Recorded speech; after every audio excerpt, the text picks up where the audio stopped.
He was one of the most fearsome warlords who ever lived, waging an unstoppable conquest across the Eurasian continent. But was Genghis Khan a vicious barbarian or a unifier who paved the way for the modern world?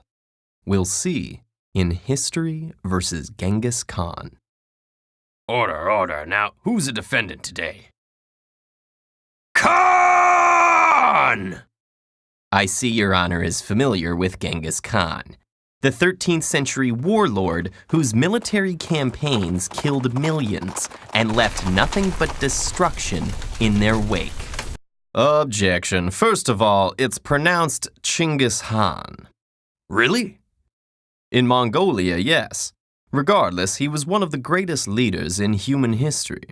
Born Temujin, he was left fatherless and destitute as a child, but went on to overcome constant strife to unite warring Mongol clans and forge the greatest empire the world had seen, eventually stretching from the Pacific to Europe's heartland.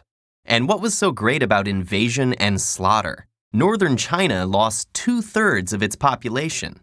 The Jin dynasty had long harassed the northern tribes, paying them off to fight each other and periodically attacking them. Chinggis Khan wasn't about to suffer the same fate as the last Han who tried to unite the Mongols, and the demographic change may reflect poor census keeping, not to mention that many peasants were brought into the Han's army.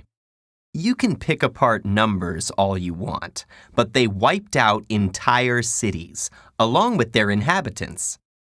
The Han preferred enemies to surrender and pay tribute, but he firmly believed in loyalty and diplomatic law. The cities that were massacred were ones that rebelled after surrendering, or killed his ambassadors. His was a strict understanding of justice. Multiple accounts show his army's brutality going beyond justice, ripping unborn children from mothers' wombs, using prisoners as human shields or moat fillers to support siege engines, taking all women from conquered towns. Enough! How barbaric! Is that really so much worse than other medieval armies? That doesn't excuse Genghis Khan's atrocities, but it does make Chinggis Khan unexceptional for his time rather than some bloodthirsty savage. In fact, after his unification of the tribes abolished bride kidnapping, women in the Mongol ranks had it better than most. They controlled domestic affairs, could divorce their husbands, and were trusted advisors. Temujin remained with his first bride all his life, even raising her possibly illegitimate son as his own. Regardless, Genghis Khan's legacy was a disaster. Up to 40 million killed across Eurasia during his descendants' conquests. 10% of the world population. That's not even counting casualties from the Black Plague brought to Europe by the Golden Horde's siege of Kaffa. Surely that wasn't intentional. Actually, when they saw their own troops dying of the plague, they catapulted infected bodies over the city walls. The accounts you're referencing were written over 100 years after the fact. How reliable do you think they are? Plus, the survivors reaped the benefits of the empire Chinggis Khan founded.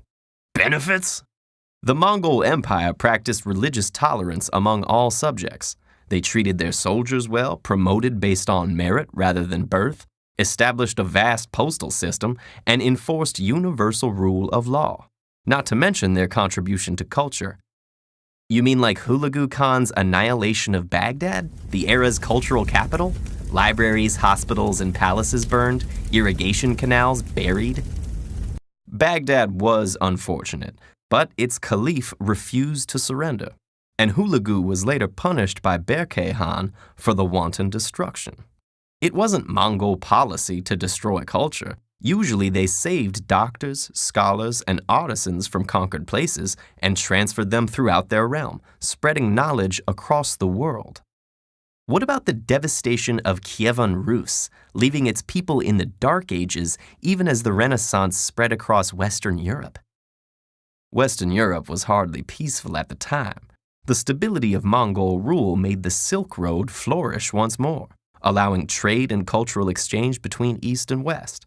and its legacy forged Russia and China from warring princedoms into unified states. In fact, long after the empire, Chinggis Khan's descendants could be found among the ruling nobility all over Eurasia.